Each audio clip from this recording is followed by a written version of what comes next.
Recently, OCBC released their Financial Wellness Index 2022. They look at stuff like how much are people saving right now, their spending habits, investments, and they found that the score has dropped as compared to last year, along with some scary findings, like 40% of Singaporeans are facing difficulty in paying their mortgages, and 1 in 3 credit card holders only pay the minimum sum. Like what? Both the woke salaryman and Keith from Investment Modes have done a great job in sharing their thoughts on this report, which I highly recommend you guys to check them out. But for this video, I'll be sharing my thoughts and offer my suggestions on how you can improve your financial health.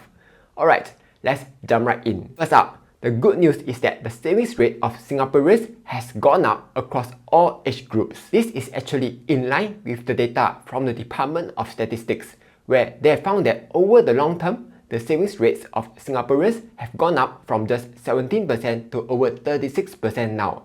So, good job guys! Though Singaporeans are allocating less savings to important stuff like contingency funds, retirements and investments. Instead, they are saving more money for traveling. People are super sad of not being able to travel for 2 to 3 years. And now that borders are open, everyone be like, travel ah! I guess there's no harm to that.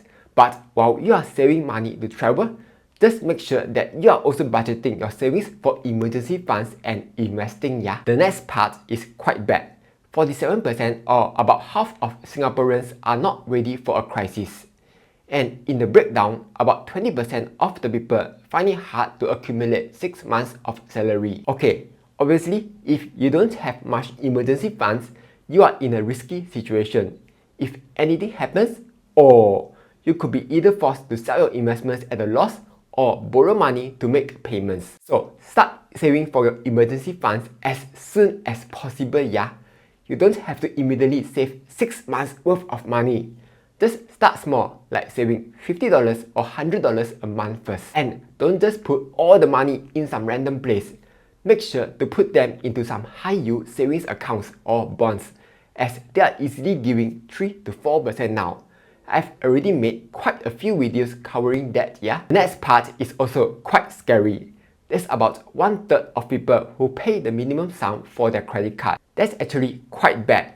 The average interest for credit card debts is like 25%, not 1 or 2%, 25%. And once you get into credit card debts, it's very hard to get out of it because of magic of compounding. So if you don't know how to handle credit cards responsibly like a big boy or big girl, just stay away from credit cards. But if you find yourself drowning in credit card debts, GG lor. Just kidding, no GG. If you have credit card debts of 12 times your monthly income, you can apply for a debt consolidation plan from the banks, where they will help you pay off your credit card debt in exchange for a much lower interest rate loan. Everyone is looking for the best place to park their cash.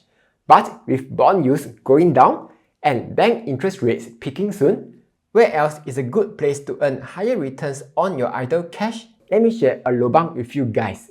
Right now, Phillip Securities trading platform Poems is running a time-limited promotion where if you park your cash with Smart Park, you get to earn more than 4% per annum returns.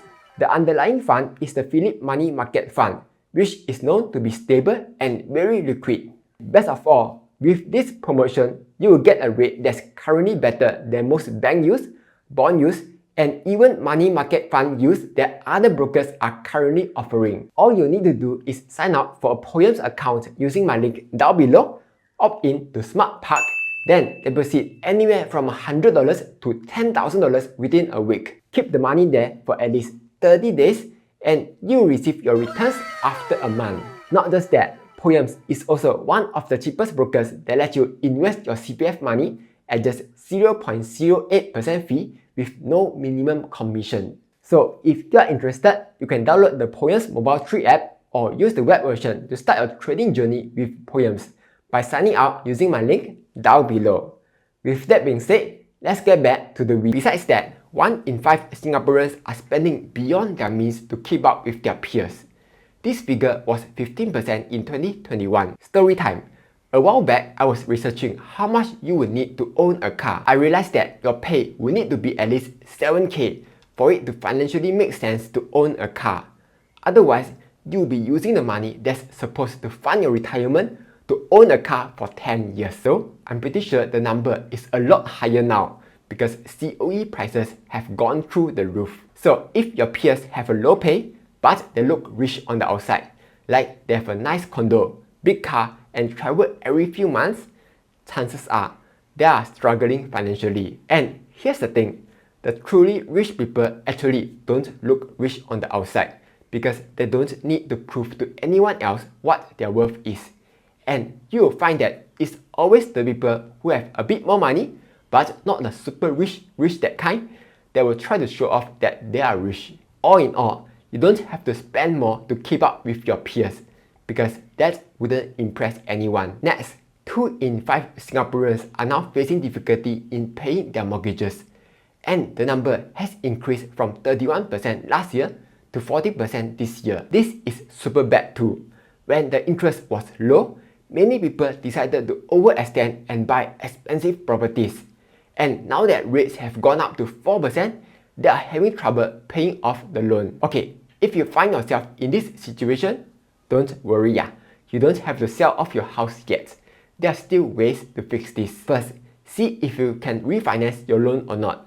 If you need help finding, I have a link down below where you can contact Own My Home to get the cheapest loans. Another solution is to rent out your room. With rents going up now, having a tenant will definitely help with paying off your loan. Or you could also talk to Credit Counselling Singapore, where they can help you negotiate your loan repayments. On a happier note, more Singaporeans are investing this year. Yay! Though there's a shift to lower risk holdings like fixed deposits and bonds. Okay, here's what I feel.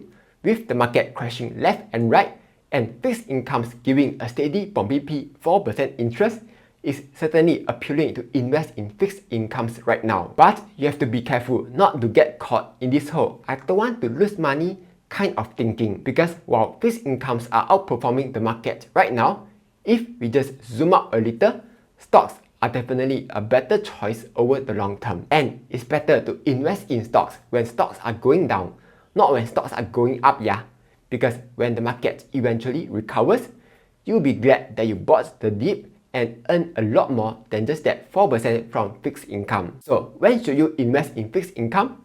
1. Invest in fixed income if you need money in the short term, like saving up for a wedding or traveling next year. And 2, you are an old apek or old ama in your 50s or 60s and you don't have much time to recover from a market crash.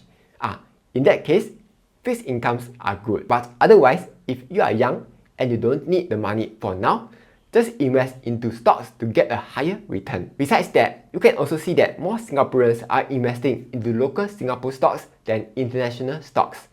Okay, I understand the appeal of investing in Singapore stocks because that's what I started with investing in the first place. US stocks are scary. It goes up and down 10-20% a day, while Singapore stocks seems much safer and are paying out dividends. But check this out.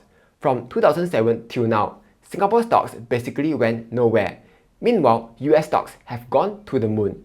Though, of course, recently it has crashed over 17%. But that's not my point. My point is, if you are young and you have time on your side, don't worry about the market going up and down. You need to embrace it. As long as you invest in good companies, over the long term, none of these fluctuations matter because the stock will always eventually show the true value of the company. Because stonks. But of course, if you are in your 50s or 60s and you can't handle volatility, then Singapore stocks are better because they pay good dividends and are quite stable. So you won't see the stock drop 70% and get a heart attack. Next, 32% of Singaporeans have not started making retirement plans. And the interesting thing is, the older you get, the more likely you have made retirement plans. It's like when people grow older, one day they check their bank account balance and be like, oh no, I got to start planning for retirement now. OCBC also found that seniors are excessively speculating to try to meet their retirement goals. Okay, if you find that you are falling behind on your retirement savings, here's my suggestion. Consider topping up your CPF to at least the full retirement sum. Here's why. In a study done a few years ago, it was found that single elderly need about 1,004 a month to have a comfortable retirement life. Obviously, the number is a lot higher now due to all the inflation going on, yeah? Then, let's say if you are 55 now, if you are able to meet the full retirement sum of $198,800, 10 years later, CPF is going to give you a payout of about 1,006, which can almost fully cover the amount that you need for retirement. Or if you delay the payout to 70 years old, the payout can go up to $2,150. So if you find that you are retiring soon and are falling behind in savings, try to make full use of your CPF first. Don't go and YOLO into speculative stuff, yeah. Later the market boom, then you know. Anyway, that's all for this video. Hopefully you find it useful. Like, share and subscribe as I'll be posting new videos every Monday, Wednesday and Friday.